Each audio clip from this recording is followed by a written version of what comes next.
Rosvelas, mes jau dabar, čia nebus labai daug parašta apie tai medžiagos, bet tai yra viena taip pat iš tokių klasikinių istorijų, kurios tiesiog neįmanoma nepaminėti. Tai yra 1947 metų įvykis, kaip teigiama, New Mexico valstijoje Rosvelo, netoli Rosvelo miesto, kai nukrito objektas ir fermeris įrado ir kariniai daliniai jį paėmė ir žinoma, nuslėpė, nusivežė tyrinėti. Tai yra klasikinė istorija, kur yra visi tam būdingi elementai, nukritęs objektas, karinis dalinys, užblokuoja informaciją.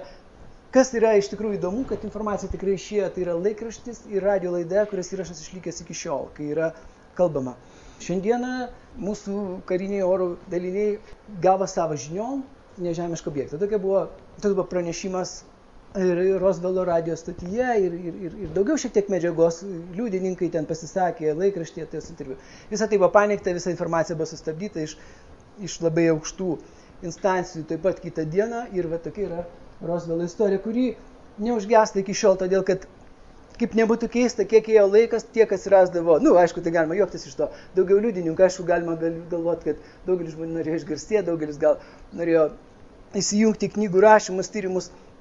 Tačiau nemažai žmonių išėjo, kurie paliudijo, kurie buvo tikrai to miestelio gyventojai ir visai prie savo mirtį jie pareiškė, kad jie buvo vienaip ar kitaip susijęti su tuo.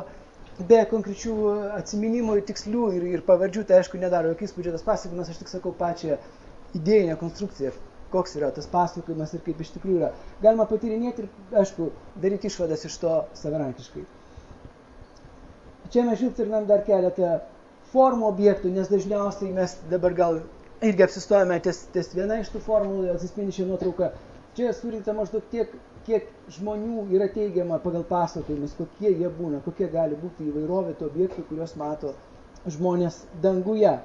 Dar prieš tokį nedidelį ekskursiją į praeities fenomenus galima dar keletą vaizdinių.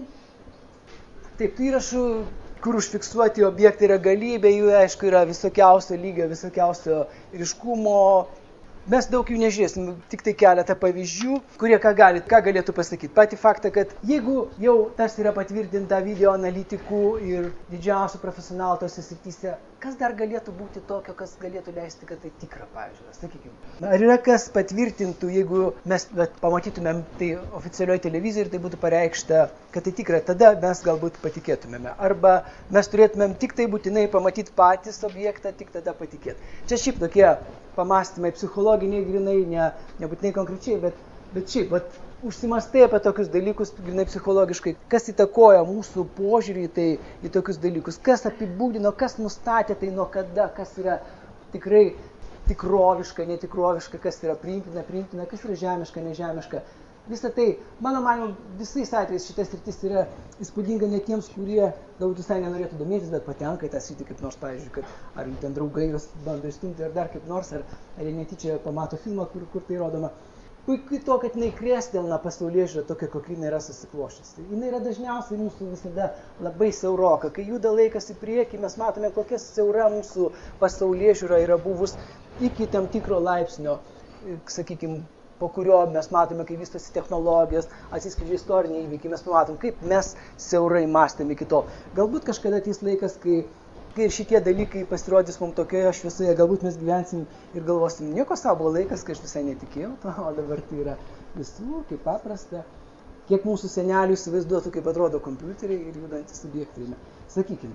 Tada mes galbūt štai nušoktume į tai, kiek galime mes rasti įdomybių ir tai, ką mes dabar suprastume kaip ufologinė informacija, būtent praeities raštuose, mitologijose, pasakose, religiniuose tekstuose. Ir yra visa ufologijos sritis, kuri atsigrėžia į tai ir tyria ir galvoja, o jeigu būtų taip, jeigu mūsų praeitis galbūt, kai šiandien mes skaitome tos tekstus, kur yra, jeigu tai rytų mitologijoje ir religiniuose tekstuose, tai yra ugnies vežimai, yra skraidantis diskai, kuriais laksto dievai ir leidžia žaibus, yra ugnies debesis Senojo testamento, kurie atskrenda, iš kurių kalbama, į kuriuos yra kreipiamasi, kurie rodo kelią, kurie švyti naktį, yra galybė formų ir rūšių objektų, kurie atsispindi senuose padavimuose ir netgi labai labai rimtose užtikrintose tekstuose, tokių kaip Senasis testamentas.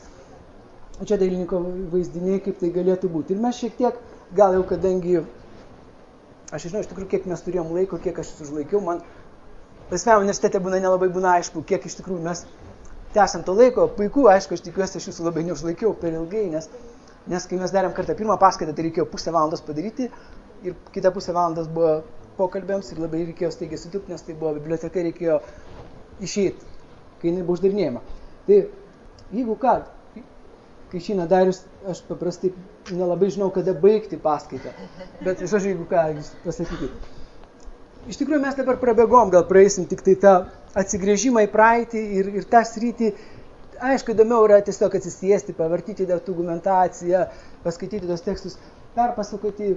Nėra gal taip įspūdinga, tie vaizdiniai netokio yra gero ryškumo, kai juos ištraukiu, bet tai yra, čia mes matėme dailininko interpretaciją pagal tos pasakojimus, gal kaip pranašas Ezekielis, jeigu jo knygą patyrinėjus, kaip galėtų atrodyti šiandien jo pasakojimas ir jo susidūrimas su dievybėm, kurios ėjo jo kontaktą ir tai yra uždokumentuota, kaip žinoma jo knygoje, tai yra apokrifinis tekstas. Bet taip pat ir Senajam testamente yra nemažai pasakojimų, kurie galėtų galbūt apsireikšti šiandien tokiais vaizdiniais. Anksčiau žmonės ir dailininkai būtų piešę kitaip, kai jie, žinoma, neturėjo tų įvaizdžių, neturėjo, mes, aišku, tik tai vieną frazę pagaliau susijęme su popkultūra, ufologija.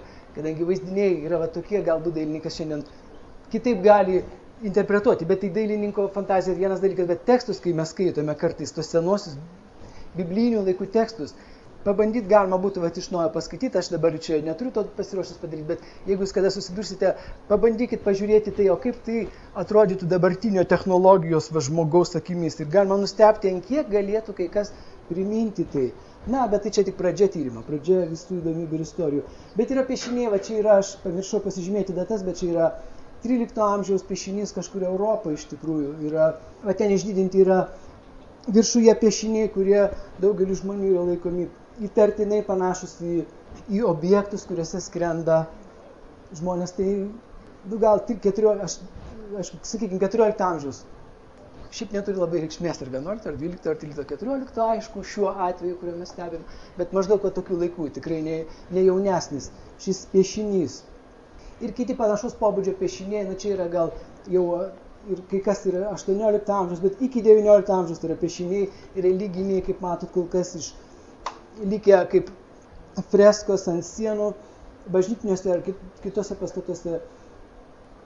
Krikštas, kaip matome čia pakairė, kaip buvo vaizduojamas, kaip pagal pasakojimus, aišku, įsivaizduokim, dailininkai vis tiek jie rėmėsi tam tikrais pasakojimas, kurie perdavimai buvo tradiciškai iš lūpų į lūpas ir panašiai, į tam tikri stebuklai, kaip matome čia po dešinę.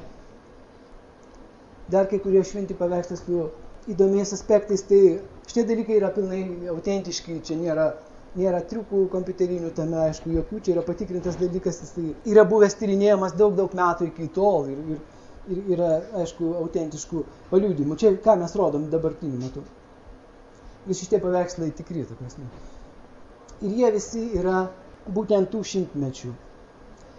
Išeinant jau iš religinių vaizdinių, iš religinė tematika, tapybos darbų ar freskų, yra kai kas atspindėta ir išlikę mitologijos ir pasakojimas ir dailininkų vaizdiniuose, kadangi čia mes galbūt įspūdingiau pažiūrėt vaizdus, tai keletas iliustracijų. Iš tų pasakojimų, iš tų istorijų, kurios eidavo iš kartos į kartą įvairiose šalyse, kaip buvo susidūrėma su kažkokiais keistais dalykais, aišku, tai buvo tuo metu vardinama galbūt šėtono ar dieviškais objektais ar dar kaip nors.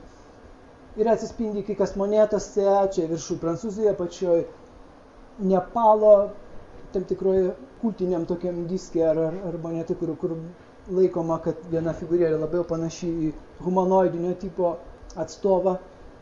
Dar keletas piešinių iš senovės rytų, kur taip gyvos yra legendos ir pasakojimai apie skraidančius ugnies vežimus ir šiaip skraidančius vežimus ir, aišku, galybė kitų skraidančių, judančių susisiekimo priemonių, kuriomis beje dažniausiai, kaip hinduizme, skraidė dievai, jie buvo dažnai ir pranešiškesni už žmonės to, kad jie valdė tai, ką mes šiandien vadintume technologiją. Tik tai, aišku, tuo metu taip nesivadinė, valdė tos burtus, tas stebuklingas, tas priemonės, kuriomis jie skraidė, kilnojosi iš vietos į vietą, keliavo laike, gaudavo atsakymus ir panašiai. Tai vat tie Indijos atveju tos garsiosios vimanos, kurios atsispindėjo daugelį religinių tekstų ir čia po kairę matome mes iliustraciją iš knygelės, kuri buvo gal 20 amžiaus pradžioje pasirodžiusi ir tai buvo šių dienų pasakojimas ir lyg tai buvo remtasi medžiaga, aišku, ankstesnių tų religinių kultinių tekstų, kuriuose, vat, kaip teigiama, atsispindėjo visos tos schemos senųjų Indijos skraidymo mašinų ir iš tikrųjų visa knygelė stulbinančių brėžinių ir tai yra visais atvejais, tai būtų sugalvota to autoriaus, sakykime, 1920 metais, tai pakankamai spūdinga, net ir tai būtų. Ir aišku, vien tai turint minty ir žinant, kad, sakykime, nacių vadovybėje buvo ekspedicijos, jas buvo į Tibetą, į Indiją ir būtent tais tikslais ieškoti senųjų raštų, ieškoti duomenų apie slaptą technologiją, kuri galbūt buvo senovėje, nes, kaip žinome, Adolf Hitleris ir jo kompanionai, jie dauguma išėję iš slaptų buvo būrelių, iš tokių okultinių grupuočių, kur buvo absoliučiai normalu ir suprantama, kad egzistavo ankstesnės civilizacijos, kurios buvo išsivystę, tokios kaip Atlantida, Lemūrija, ir tai buvo jiems absoliučiai suprantamas normalus dalykas ir visiškai normalus dėl to, kad galima buvo siųsti ekspediciją ir ieškoti tokių šaltinių, tokių dokumentų, kaip kad mes matome dabar iliustraciją. Ir tokia knygelė tikrai egzistavo ir panašios, galbūt dar daugelis įdomesnių egzistavo tuo metu ir galbūt nacių ekspedicijos iš tikrųjų atsivežė ar galėjo atsivežti tokias. Ir kaip mes matome tas schemas, kurios išliko po karo ir tie tikri objektai, aš tik nerodžiau atvaizdų, kurie buvo ar matyti, ar pačiupti, ar po to išvežti į Ameriką ir ten pratęsta gamyba ir jų vystymas tiek tų technologijų skraidančių, tiek kitų technologijų. Visą tai yra, kaip ir daugelį mūsų šitų pasakojimų, visą tai yra šiek tiek sumišę su faktais, kuriuos tikrai gali patikrinti, su dalykais, kuriuos reiktų gilintis į kuriuos, ar jas tiesiog patikėti, ar jas ištyrinėti, ar kurie vilioja būti pripažintais ar paneigtais. Čia mes dar šiek tiek prisimenam iš ankstesnių, čia kartą mes kalbėjom apie technologijas senose kultūros ir civilizacijose, kaip viena iš tokių naujų požiūrių šiandieninių tyrinėtojų, kad tos, jeigu trumpai apibrėžti, kad tos senosios civilizacijos, kurios mes žinom dabar, kad jos nebuvo taip jau tamsuoliškos ir atsilikę, kaip mes taip griežtai 100% esame įpratę manyti, kad jos galbūt turėjo tą technologiją visai panašią kaip mes dabar, tik tai yra tiesiog, vėlgi, tas mūsų įprotis absoliučiai kikenti tik išgirdus apie tokią hipotezę ir visiškai ignoruoti faktus, kokie būtų pateikiami mūsų naujų tyrinėtojų, kurie nuvažiuoja šiandien ir pažiūri tą be jokio išankstinio nusteikimo.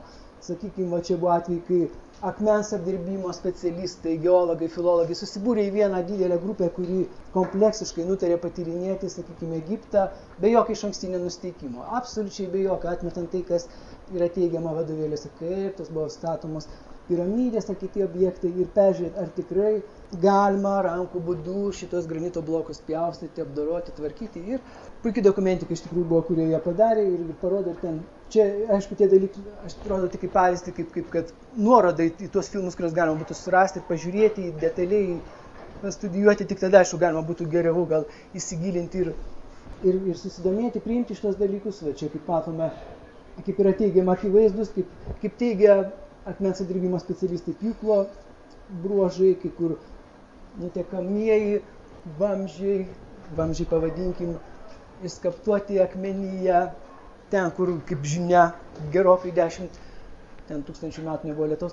Bet, žodžiu, ir kokiu būdu tai padaryti. Ir įvairiausi tokie anomaliniai dalykai, priklausantis tai vadiname anomalinė archeologija, yra rasti Egipte ir kitose teritorijose. Tai kas galėtų kaip vaizdiniai iliustruoti mūsų tą tokią potėmę susietą su žmonijos praeitimi ir nežemiškomis civilizacijomis. Arba galbūt, pavadinkim, labai išvystytomis civilizacijomis praeityje, kurios jau tada vėl pakeistų mūsų požiūrį, galbūt tokį išankstinį į tas nežemiškas civilizacijas. Nes jeigu čia yra tokia įdomus tas paradoksas, jeigu mes pradėtumėm galvoti, kad anksčiau jau buvo be galo išsivyščiusi civilizacija, kuri kartą sugriuvo ir atsirado vėl nauja dabar, tai iš tikrųjų, jeigu mes įsigilintume, tai mes matytume, kad tai tada kitaip mums atrodo ir tos nežemiškos civilizacijos. Jos neatrodo tokios jau neįmanomos. Jos neatrodo tokios neįmanomos. Nes patikėti, kad, sakykime, šita vaza buvo padaryta technologiniu būdu Egipte senovėje. kas greičiausiai visi specialistai tvirtina būtent taip. Nors šimtai turistų praeina ir tiki tai, ką gidas sako, bet tai nebejotinai žinoma, taip, jis išskaptavo tas valstietis, taip. Tačiau ir lygiai tie patys dalykai Pietų Amerikoje, taip pat ta ekspedicija. Aišku, jie ne vieninteliai, yra daug žmonių, kurie tą iškėlė, yra mokslo laipsnius turintys žmonės, kurie išėjo iš akademinės mainstreamo tiekmės ir pradėjo deklaruoti tai, ką jie suprato, kokias išvadas jie patikė. Čia dar keletas tų pavyzdžių iš Pietų Amerikos, kaip akivaizdžiai matosi kažkokie artefaktai senų civilizacijų, kuriuos galbūt jau vėlesnės panaudoja savo kaip statybos priemonę šiuo atveju. Čia yra apie tai, kad tiesiog mes kartais paimam vieną civilizaciją, matom, kaip jinai statė primityvių būdų ir galvojam, kad viskas pastatyta taip. Ir įdomu tai, kad tiek Egipto piramidėse ir kitose statiniuose, tiek kai kur Pietų Amerikoje atsispindi tai, kad aiškiai kažkokie senesni, galbūt daug senesni objektai buvo panaudoti kaip statybinė medžiaga tų kultūrų, kurios jau netokios buvo tobulos. Tai kai kada istorija netgi buvo atvirkščiai, ne evoliucija, bet kaip angliškai devolution, tokiu pavadinimu išėjo knyga Michael Cremo, kuris vienas iš autoritetingiausių, aišku, jeigu taip galima pavadinti, plačioje visuomenėje, bet būtent vienas iš kiečiausių mokslininkų, kuris ištyrinėjo grynai žmogaus kilmės problemas labiau gal negu archeologijos, bet šitos temos labai susietos. Nes žinoma, kai mes pradedam svarstyti apie senas civilizacijas, jeigu mes bent statom abejonę dėl to, kad ar tikrai jos buvo tokios primityvios ir jos taip jau tokios jaunos yra, kaip kad įprasta manyti, iš karto keičiasi mūsų požiūris ir į žmogaus kilmę, ir jo vystymąsi. Jeigu mes pradedam priimti tai, kad, kaip rašo Vedos ir daugelis kitų šaltinių, kad žmogaus kilmė yra be galo sena, daug senesnė, negu kad mes įpratę manyti ir mokomės oficialiai akademijose dabar, tai keičia požiūrį į viską iš principo. Tai tiek pat stulbina, kiek ir nežemiškų civilizacijų egzistavimas lygiai taip pat. Tai kad, kaip nekeista, kiek teko pastebėti, būtent šitie dalykai, jie vienodai nesipaišo, vienodai nepriimtini. Jie dar rodo tai, kokia konkreti yra, kokia apibrėžta mūsų pasaulėžiūra, kaip ją galima gerai išdėstyti, tiksliai žinoti ir kaip, mano nuomonė, iki šiol valdyti, kaip ir daugelis žmonių, tų ekstremalių disidentų, jie teigia, kad būtent dėl to jinai taip lengvai valdoma, kad jinai taip gerai savinta, taip gerai žmonės yra išdresiruoti, mąstyti būtent tokių būdų ir ne kitokių. Ir bet koks vaizdinys, neįeinantis į tą kategoriją, duoda pirmą ir vienintelę, dažnai ir paskutinę reakciją, absoliučiai tik tai numot ranką ir iš tolo nelaikyti tai įdomiais dalykais. Čia sugretinta yra ta technologija akmens pjovimo ir akmenų statymo, kuri, kaip nebūtų keista, labai panašiai tiek Egipte, tiek Meksikoje. Čia sugretinti du vaizdai, kurie tuo metu leido tiems tyrinėtojams vėl prikelti šias tiek Atlantidos visas istorijas, būtent dėl to, kad jeigu turint minti, kad buvo civilizacija, kuri buvo kontinente, kuris nuskendo ir galbūt išsigelbė, išlikę, tos civilizacijos stovai galėjo pasitraukti tiek į vieną pusę, mūsų atveju į rytus, į Egiptą, į tolimesnės vietas, tiek į kitą pusę, į Pietų Ameriką, nes yra panašumai ir, pavyzdžiui, Tibeto kultūroje su Meksikos kultūra, daug tokių įdomybių, aišku, kur mes dabar čia neišsiplėsim pasako, čia tik tai toksai trumpas nukrypimas, pabaigai, nes galbūt, aišku, mes jau užėmėm daug laiko, čia dar keletas artefaktų. Ir galbūt labai daug laiko, ar ne?